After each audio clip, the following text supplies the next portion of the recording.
Hey everyone, welcome to today's video. Welcome to the Gamey Daddy channel. Today I'm going to be talking about my own honest impressions on the Summit gameplay mode, a PVE game mode that's coming to Tom Clancy's The Division 2 with title update 11. Right now, the community has had the opportunity to, in some cases, play and in some cases see, but I'll be giving my own honest thoughts about 1 through 30. And I'll tell you why I'm using 1 through 30 for my own position on the, on the mode. And you probably are suspecting, why I'm using 1 through 30, but I'm going to try and address that as well in the video. So first of all, we all know what the Summit mode is designed to be. For those of us who played the Division 1, we are looking at the Summit from the perspective of Underground. Underground was a series of missions with objectives that you could select by yourself and go into these missions, multiple phases, and be able to earn rewards, take on bad guys and bosses of every single faction in the game. And you have the very same thing here with the Summit. The only difference is it's now a randomly generated floor by floor encounter that you're going to be, engaging in, and it's 100 floors long. And at every 10th floor, you can take a break, leave, and then come back. And so the way it's been designed, it's been done rather than, in a, I would call it a horizontal layout like Underground was. They've decided to go with a vertical layout. There isn't really too much of a difference other than there's a goal to achieve at the end, the end place. Now, looking at all of this, I think there are a few things that this mode will need, but let me first share my own opinion. So I got to play early access, so shout out to the folk at Massive. They hooked us up with just getting to preview the mode. So I soloed the whole 30 floor run as a solo player, and it was actually very good. When you're playing by yourself, there is a feel with the scaling that works out for you as the solo player, and you can actually pillage through a lot of the content just by yourself, because when it's on easy or normal difficulty, you can blow right through it with your build, with your weapons, with your OP gear, and enemy NPCs are toast when you basically touch them. So those first 10 floors are nothing, just a piece of cake for just you, the solo player. The second 10 floors, which is the 20 floors up, are now on hard difficulty. And you also get a rest point, so you can stop at any rate. Maybe you play the first 10 floors, takes you 35 minutes. You can decide to go on and do whatever you want to do in the game. You're not stuck, having to stick with it. You can go play legendaries, you can join your friends doing other things, and go farm specific things if you're kind of tired, and then you can return. And then the second 20 floors being the hard difficulty, that's the one that you kind of start up in your game a little bit more, but at the end of the day, it's still very easy. It's just hard difficulty. Many of you don't even play hard difficulty. You don't even remember how easy it is because you've stayed on heroic the entire time. I mean, you're talking months where your open world is heroic, where all your missions are played on heroic, and you even play all the legendaries dedicatedly. So that's another walk in the park for those 20 floors from the aspect of a solo player. And so at that point, what I would say is, you're just blazing through this part of the content in order for you to make progress, some progress. And in order for you to make your progression easy is what I meant to say. So if you look at it, I think this mode is intended for you to take bite sizes out of them. Yes. Now, I don't think that was the smartest thing to have put in place because of the way the community is very, I would say content hungry. So in their bid to forcefully change up things that were in Division 1, they end up doing this thing where Massive, they shoot themselves in the foot, where they want to just make it fresh and new, but sometimes keeping things simple and, not reinventing the wheel is the best way to go.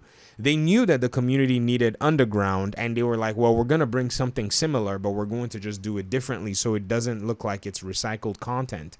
And I don't think anyone would have blamed them for recycled content much. Yes, there would have been people who will complain regardless of what the developers do, but at least the biggest, I would say, what do they call it? Defense that they would have had was they were trying to do exactly what they knew the fans wanted, rather than trying to reinvent the wheel and then create a little bit of confusion that people now have to clear up and clean up. And so that's exactly where it is. So those first 2 floors, with the effort that you put in it, you're now subject to that kind of loot that's actually there. And I think this is where the developers in the full release will have an opportunity to do something well, like put some specific rewards that players can get at the end of every 10 floors, so that if you went for 100, you at least have 10 different opportunities to be able to get something good out of the so-called 10th floor reward. Example, at the 10th floor, you have like a chest with all your loot. You have a little, vendor where you can sell excess gear. There should at least be a box that you can open with a key. Now, when I played in the test build, I did see a box that needed a key to be opened. So I think in the full release, there's probably going to be a box with rewards at every 10th floor that you can actually open up, just like control points.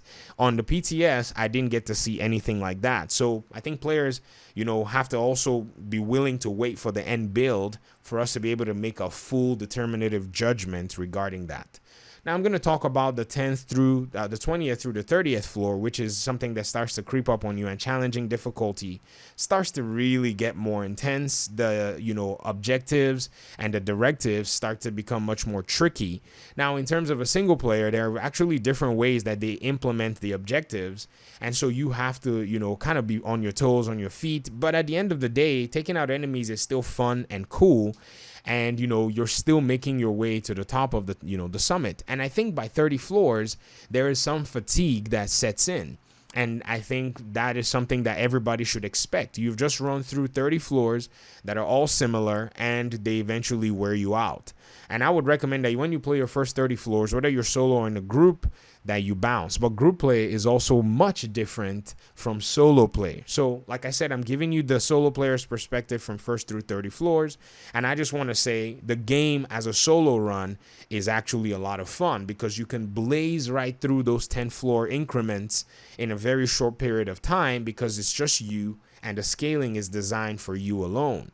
And so I think what's going to happen with the summit is solo players are going to have a unique experience, and group players are going to have a very different experience.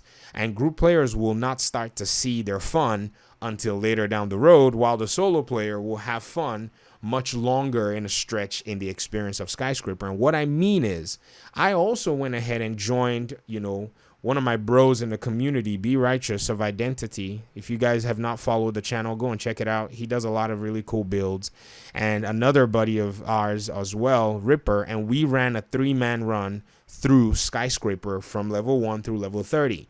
And from my perspective, it was a very different experience. Having played as a solo player and having, to play in a group, we had more fatigue, more tiredness in that first 30 floor run than we did in a while. Plus we got some bugs, so that kind of also added to it. But nonetheless, once we moved past the bugs, it was really difficult to mentally continue to go, because I noticed that on the 3-man difficulty, the scaling was actually very, very, very rough compared to the first, the solo player, aspect. So I'm seeing a thing where, just like control points, 2 people might be the best way to go regarding a mode like this. And, paying attention, one person watching everybody else's back, and them just taking their time to calculate through, that might make for a more fun experience. By the 3-man scaling, when you hit the challenging difficulty, approaching, towards that 30th floor, it starts to get tedious. It starts to get boring and grindy, because now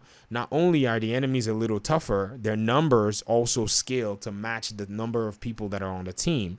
And so now that I'm seeing a lot of the different, views and the different, I would say opinions, it's interesting to, to be able to say, wow, I can understand from a group play how this can get really boring, but that's exactly what a lot of people are going to want to do. They're going to want to go at it in a group play because they want to reduce their chances of having to, wipe.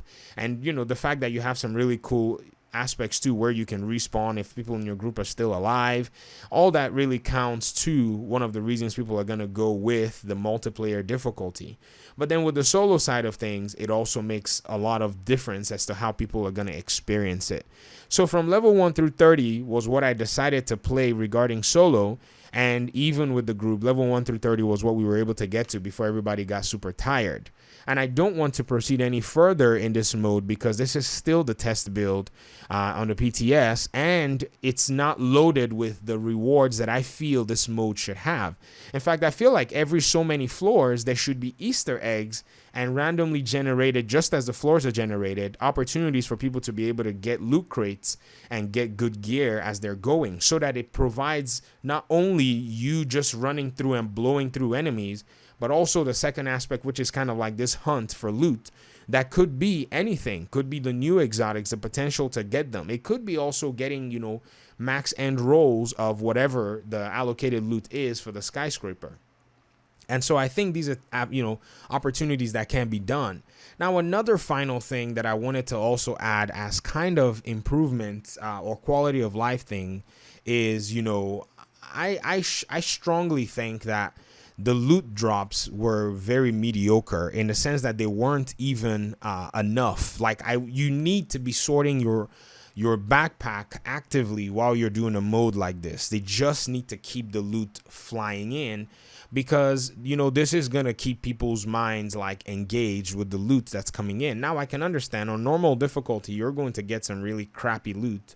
That's definitely understandable. But then I think by challenging, it needs to start to show off. Every time you take out, you know, a very weird objective that had, like, you know, some kind of twist to it, I think there needs to be some sort of, you know, some loot reward that goes with it, keys or, you know, something. I mean, yes, you get your season leveled up and all that stuff, but I think it needs to be more. I think what's going to really stand out with Skyscraper is the abundance of rewards that you get in this, you know, in this incubator of a mode. That's what it is. And you need to go in there with an empty backpack and come out with a full one. Now, quality of the loot, that's a whole different topic, because that's something that this PTS is supposed to address, which is the rainbow loot. And I guess I'll discuss that in a separate video. So these are my thoughts on level 1 through 30 solo and level 1 through 30 in a group of 3. There was a stark and significant difference. So when you hear the opinions of everyone in the community and they're different, you can see exactly where everyone is coming from. So you as the player will have to experience it solo for yourself, and you also have to experience it in a group of 2, 3, and even 4 people, and you're able to kind of come to, you know, a conclusion that is suiting for you. My conclusion is I would rather be playing it in a group of 2 max, or play it solo, because I could see how it got tedious when we were in a group of 3 at the, you know, high end difficulty. But at the same time, at the you know, the 3-man group, it wasn't really terrible. It's just we were, you know, sidelined by bugs, and so our experience, you know, was also kind of diminished, you know, in that aspect. So I'm just gonna go by the 3-man group was not as great, but I see the solo being where a lot of players are going to concentrate on. So that's pretty much my thoughts on the summit mode, or skyscraper, whatever we've been calling it this long. And I wanted to share with you guys, because I know a lot of people are kind of looking and seeing exactly what they want to do with this mode. But, you know, these are just my opinions. I'll talk about more improvements that can be made in a separate video. So that's it for me. I appreciate you guys' time and audience. Thank you so much for watching the video, and hopefully we'll see you in another video. Peace.